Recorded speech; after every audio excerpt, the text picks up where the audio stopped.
This is my latest project, an RFID door opener.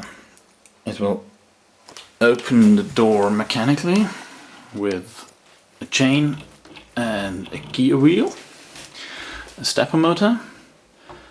It uses an Arduino to control it. Here we have the motor driver, an easy driver, an RFID reader, some electronics to turn off the motor driver when it's not used, and an indicator LED. And of course a button which will allow you to unlock the door.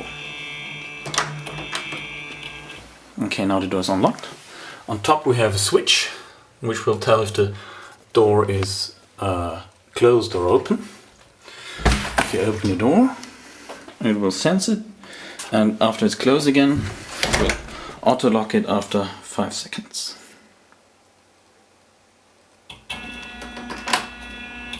Since the motor driver is turned off, you also can manually open the door and close it. On the outside you just have this little indicator light and the antenna from the RFID reader. If you put your tag here, it will read it and open the door. Okay, and since we turn off the motor driver whenever it's not used, you also can unlock the door using a normal key.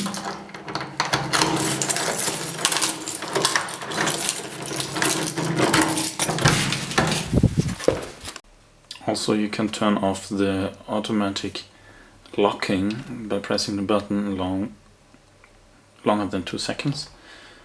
And now it's in not auto lock mode. So if you unlock the door, you open it and you close it again, it will not lock the door after 5 seconds.